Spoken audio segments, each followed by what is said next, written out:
Nigeria stands on the brink, a nation shaken by mass abduction, brazen attacks on schools, churches, and farms, now faces mounting pressure to rethink its security architecture. The debate over state policing, long a contentious issue, has returned with renewed urgency now from Niger State to Kebbi, Kwara to Bauchi. The stories are harrowing. Children are taken in their hundreds, worshippers abducted mid-service, police officers killed in the line of duties, governors, parties, and analysts weigh in.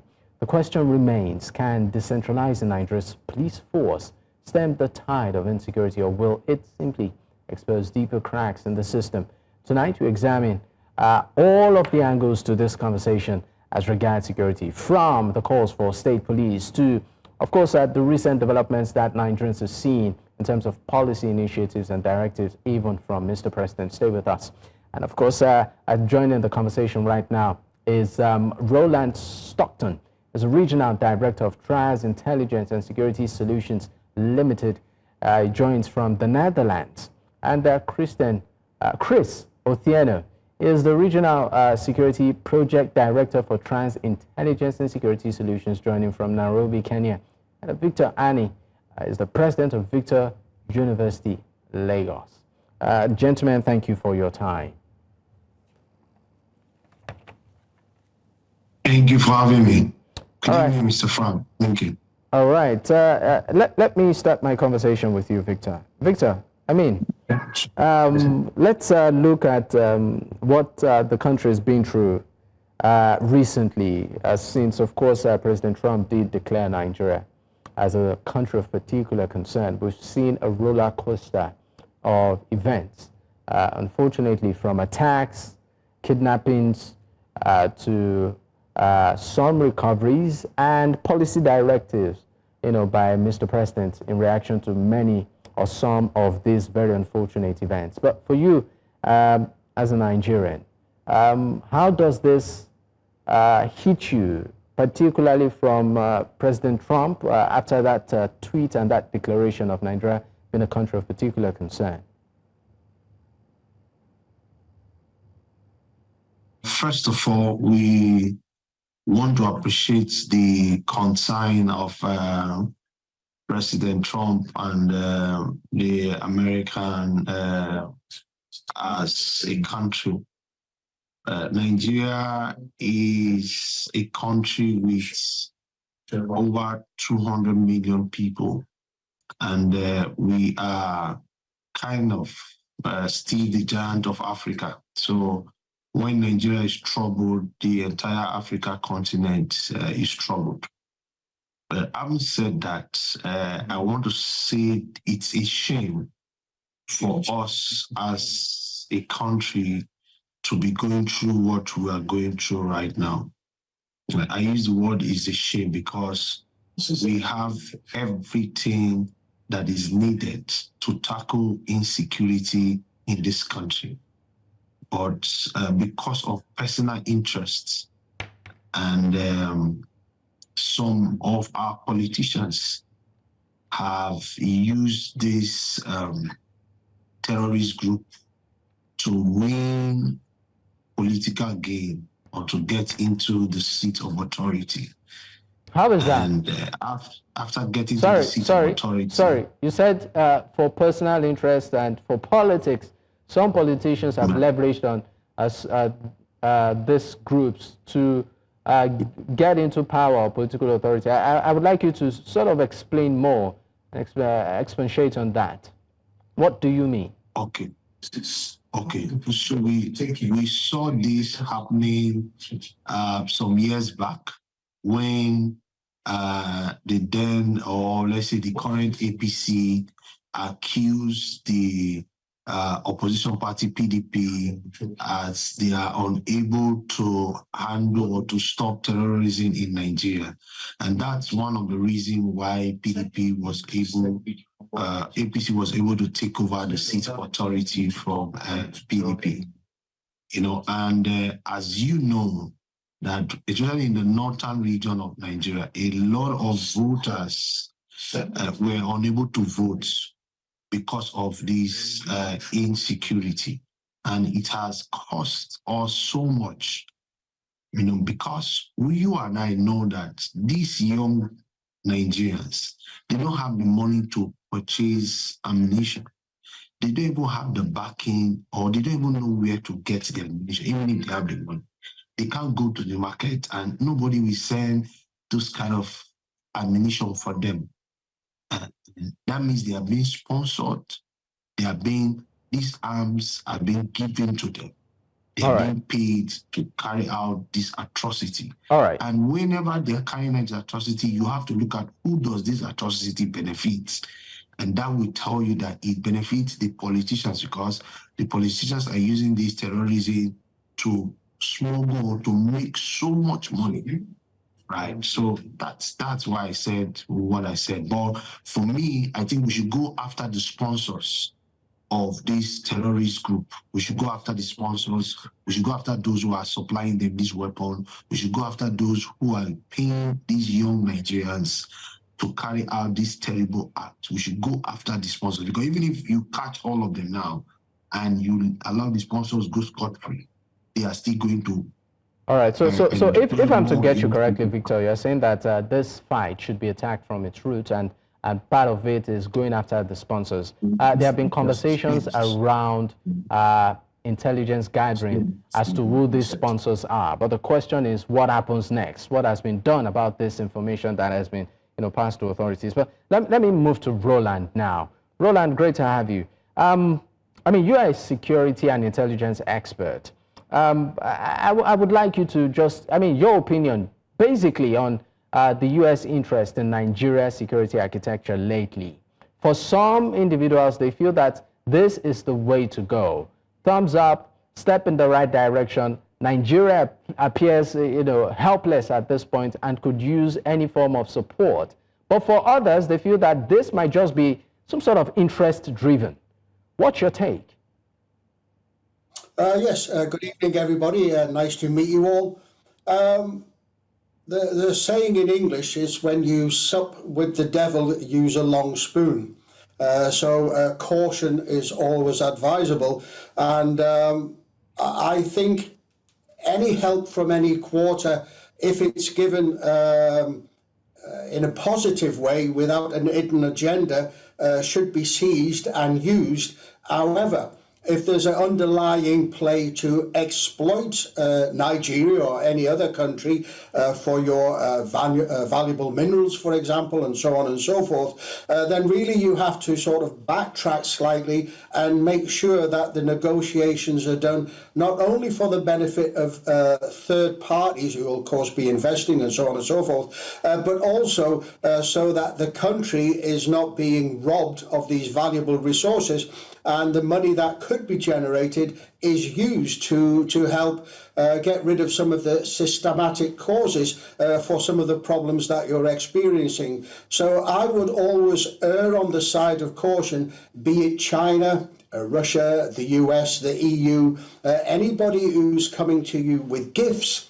Always think, is this a Trojan horse? Or is this a humanitarian assistance packet that they wish to give to us to have a longer-term mutual beneficial effect? All right. At this point, we'll go on a quick break. When we return, we'll dig deeper into this issue in terms of looking at the network of terrorist activities across the continent itself, and steps taken, particularly by Nigeria, to curb its insecurity problem. Stay with us. We will be right back. Many thanks for staying with us. It's still Politics HQ on News Central Television. I still have my guests with me. Of course, Roland Stockton is the Regional Director, Trans Intelligence and Security Solutions Limited, and Victor Ani, the President of Victor University, joining from Lagos. Both men are joining virtually. Thank you for your time. Let me come back to you, Victor.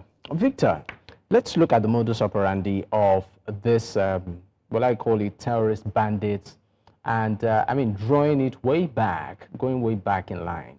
Their pattern of operation, from attacks to kidnappings, collection of ransom, killings, and then we move on again, and then it happens. But questions are being asked as regards that period or that process of the retrieval of the victims. Fine, you get the victims, but eventually what happens to the abductors, the bandits, the terrorists? So I would like to hear your opinion on how Nigeria as a country, the government has been handling this situation over the years. Do you think that the government has really put in the weight in this fight?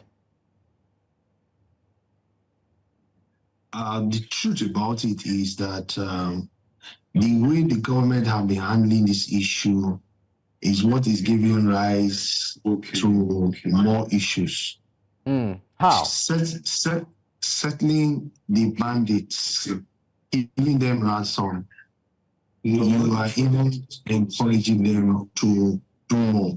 You are even encouraging them to kidnap more people and take into more people into the forest. I think one of the best things the government can do, like I've said, they should go after those who are working with these bandits. And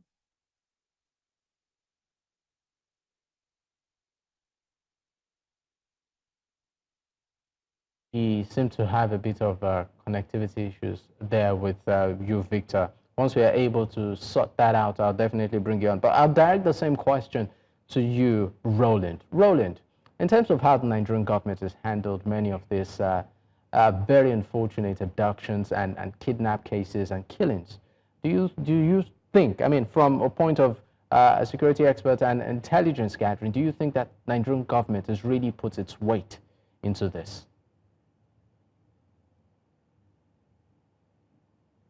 The way that these terrible events are occurring on a regular basis, and from reading social media and speaking to friends across the African continent in Nigeria, the feeling is that the government really, it's a sort of, it will go away, but these things never go away. They have to be nipped in the bud. And the more that these events are allowed to bloom and blossom, it will embolden those people who are involved. And I really think now, with these terrible kidnappings and so on and so forth, against young innocent girls and children, children are the lifeblood of any society. And if society doesn't protect the next generation and allow it to develop, then that is a society that is going to spiral down into increasing levels of violence.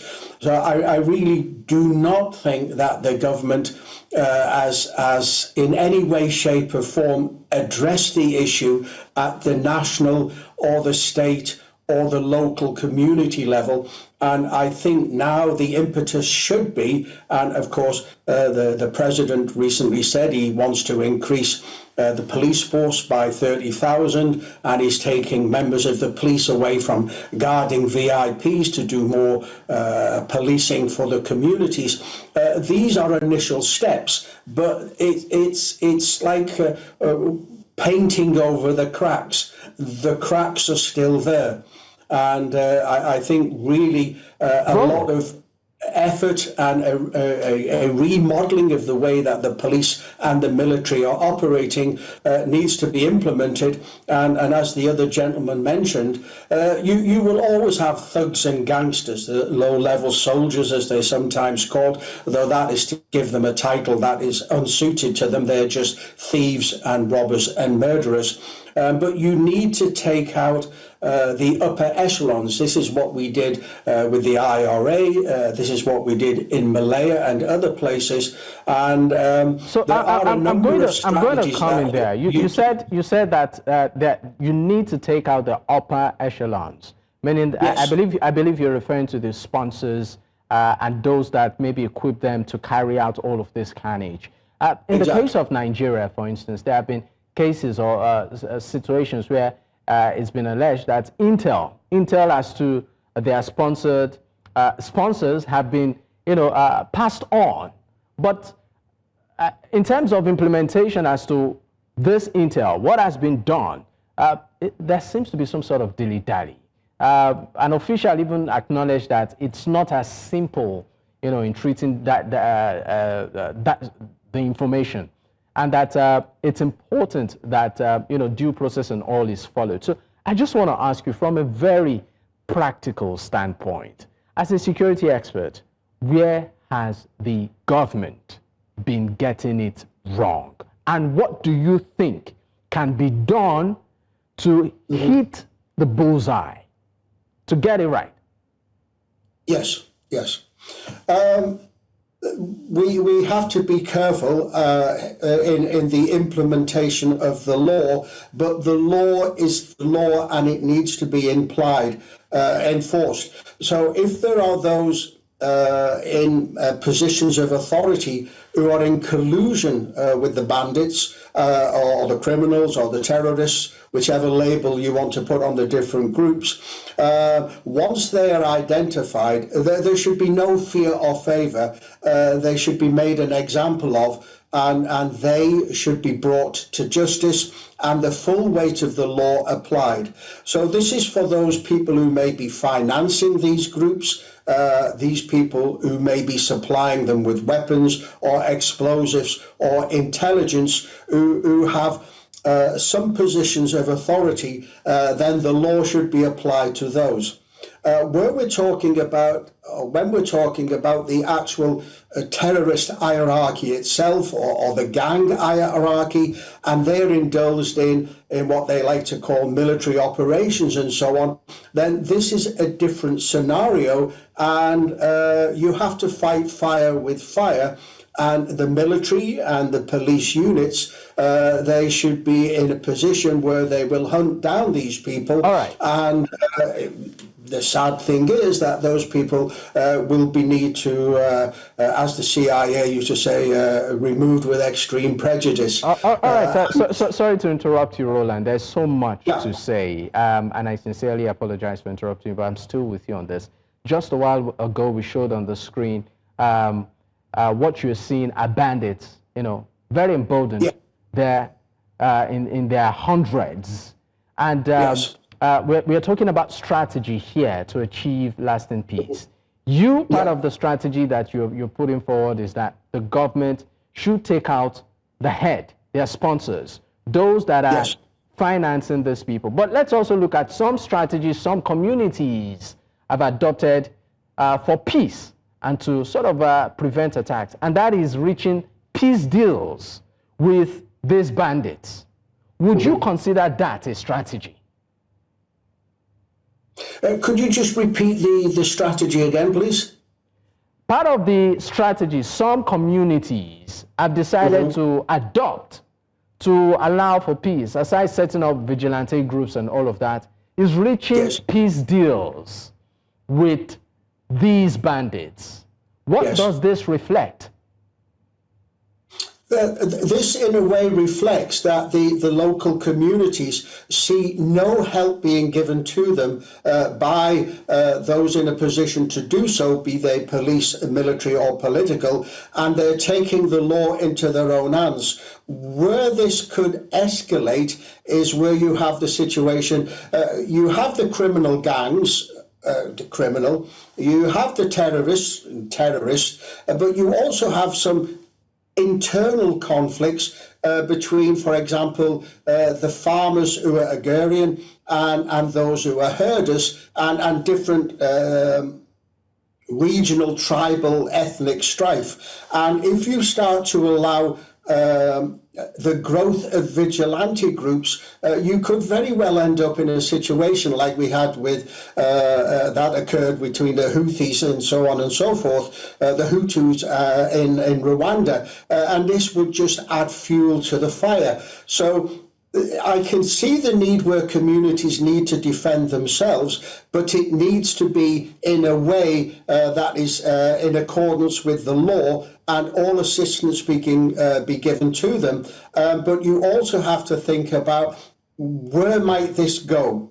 Again, addressing other systematic issues is the underlying poverty and how can that be addressed, unemployment, the problems that the actual police force themselves are facing, where they're overstretched, poorly equipped, maybe they're slow to respond in rural areas. And maybe your viewers don't know, but in the UK, for example, rural crime is on the increase because the police forces are stretched. And then, of course, in a country like Nigeria, which is vast, having a police in certain areas, they don't have the wherewithal to reach wherever an incident will be. All right. Sorry, yeah. All right, Roland, I know you have a lot to say, but permit me. Let me bring in Victor, into the conversation. Victor, I'm still staying on the issue of the audaciousness of these bandits. Just like I mentioned earlier, you saw on your screen there, hundreds of them on motorbikes, with so much confidence, reaching peace deals with communities. Some are even on TikTok, on social media platforms, engaging live with people, right? And then, big questions as to if a private individual, for instance, says anything wrong against a government official, is picked up less than 24 hours. These are bandits who are on social media saying all sorts, brandishing their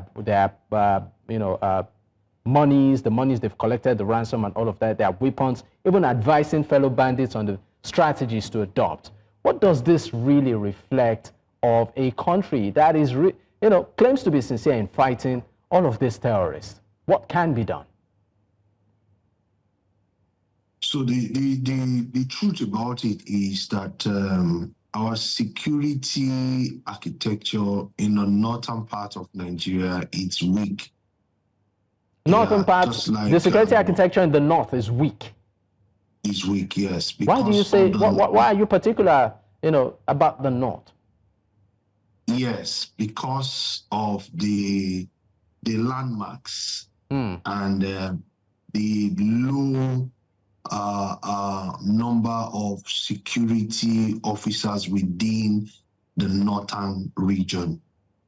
Like if you want to get across to a bandit in the south, it's easy. Their road network, their technology you can use to get across to whoever it's engaged in terrorism. But if you go to the north, some of these guys are deep inside the forest. And most of our security officers, they don't know their way around that forest area. So like I would say, we must make our security architecture local. We must make it local. It has to be like every community should be able to protect themselves. If we say we want to organize state police, let us make it local.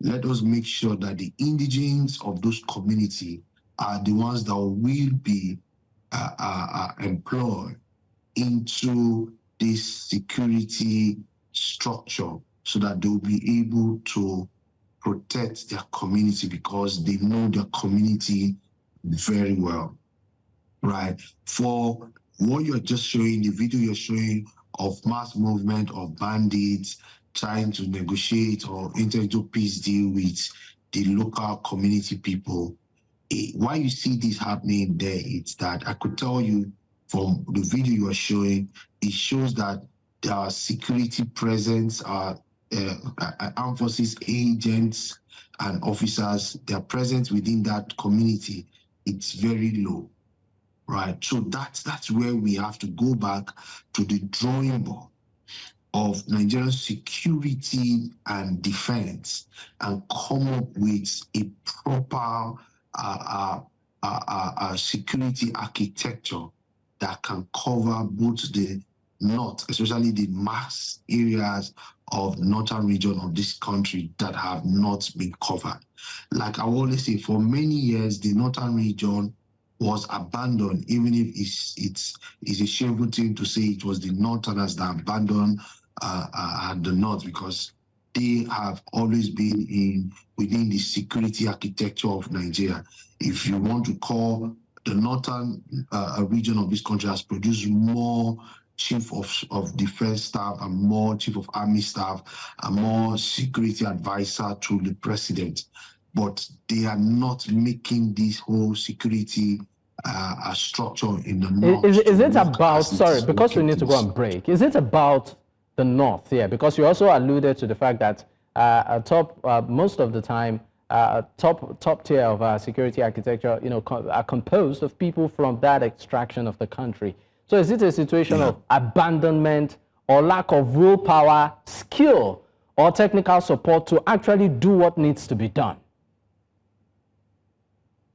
Nigeria has the ammunition, they have the training, they have the skill, but that's why I use the word they abandoned the northern region of the country. We have the resources, but so are you saying it's their own that abandoned them? Because they are also the key top security, they make up the top security architecture. Yes, but we are all in one country, so we will say the government abandoned the northern region, especially when it has to do with security. And don't forget that some of our current politicians are taking advantage of what is going on. The lack of security within the northern region, they are taking it as an advantage to win political gain. Right, so we have to balance it. Why we are asking the politicians, which we know is difficult, to arrest the sponsors, which we know that majority of the sponsors are part of the current politicians in Nigeria across board from all parties, right? And we still know that the benefactor of this insecurity in Nigeria, you should understand this narrative. The armed forces of Nigeria are. We need to go on a break. Yeah. Okay. I sincerely apologize, but we need to go on a quick break. When we return, we'll definitely take your the landing point of your the point you're trying to make. I would expand the conversation slightly to look at beyond the Nigerian border. These groups don't operate in isolation. They have a network. What can be done to cut this off? Stay with us. We'll be right back. Many thanks for staying with us. It's still Politics HQ on News Central Television. I still have my guest with me. Roland Stockton is the Regional Director, Trans-Intelligence and Security Solutions. And of course, Victor Ani, President of Victor University, joining virtually too. Gentlemen, thank you for staying with me. Now, Victor, before I move to Roland, I'll just give you about 30 seconds to land on your point, and then, of course, I'll move to my next question. 30 seconds. The politicians have abandoned our armed forces, right? Because the politicians are the custodian of executing plans or activities of government. They are supposed to make sure that our armed forces, they acquire proper ammunition and they are positioned in the right way where they can help secure our community. But like I said, we have to bring a proper security structure that is communal based. All right.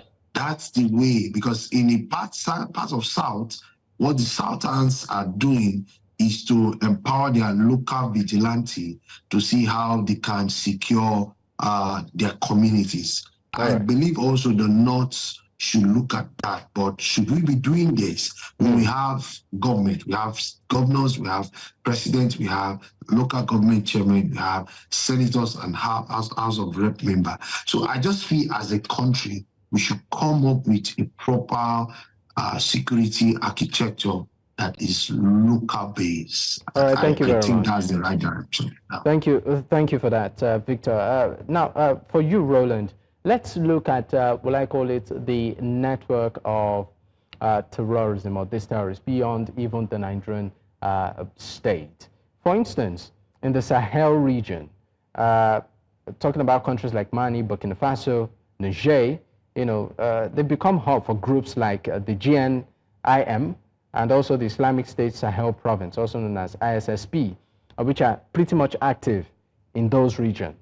In the Lake Chad Basin, for instance, and of course this includes regions like Nigeria, countries like Nigeria, Cameroon, and Chad, we see the activities of the Boko Haram and also the ISWAP. Now, when you look at the caliber of ammunition these guys have, you definitely know that these are not just some ragtags, who maybe saved up for this. They have heavy sponsors. They have a network, and which many security experts have also said, look, this fight cannot just be a Nigerian fight. There has to be collaboration. So my question to you is, in terms of collaboration here, is Africa as a whole, particularly these affected regions, are they really doing enough to fight and push back these groups? If you were doing enough, and now I'm talking collectively about, should we say, the African Union, if you were doing enough, these groups would have been eliminated a long time ago. And these groups, behind any terrorist group, there are the political puppet masters. And the political puppet masters need to be identified, named and shamed. But the African Union, for example, I am sure it is trying to do its best.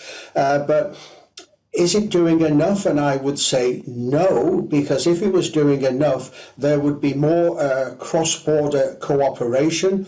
There would be greater intelligence sharing between the different countries, and there would be more joint activities by the different companies in nipping this in the bud. You can imagine if the Nigerian army were chasing a group of bandits or terrorists and they suddenly hit the border. Well, for terrorists or criminals, a border is an artificial line. It doesn't exist. But when it comes to the military and the police and other units, of course, they have to abide by national boundaries. We used to have when I was in the army a long time ago, we would have what we would call a hot pursuit policy.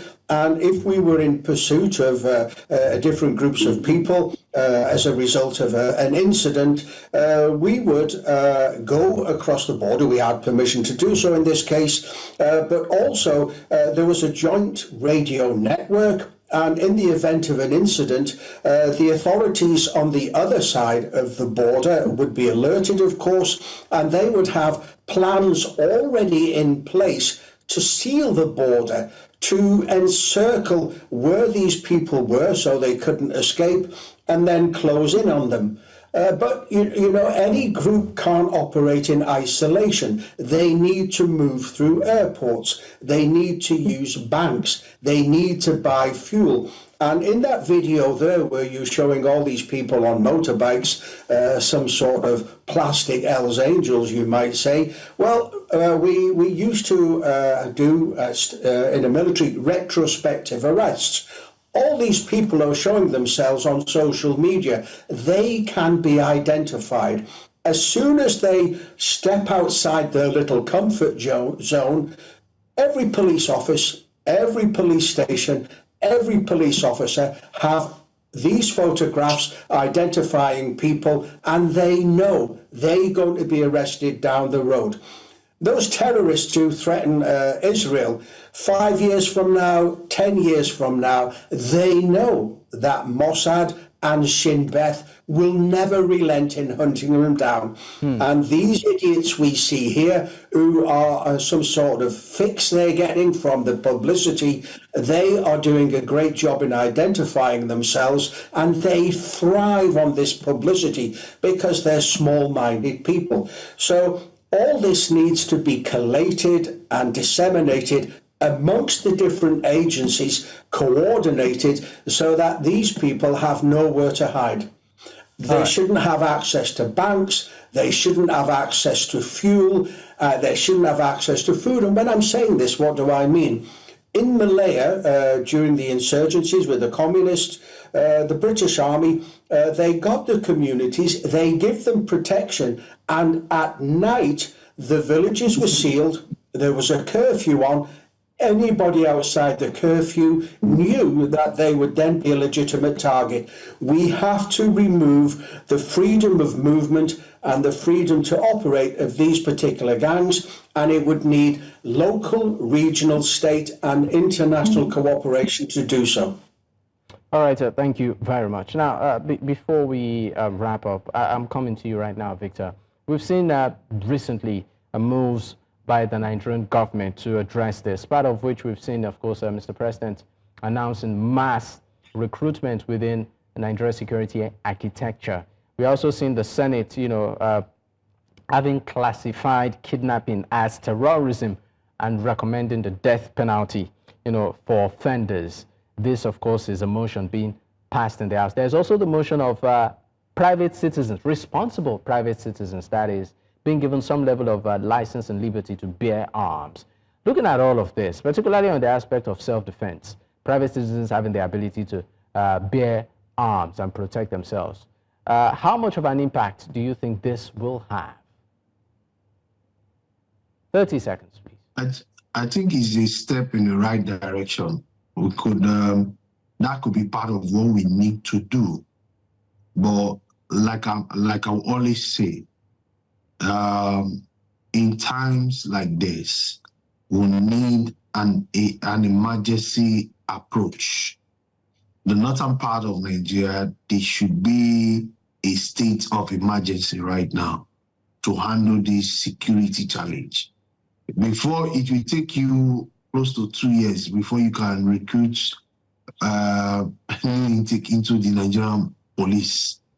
That will take you another 2 good years.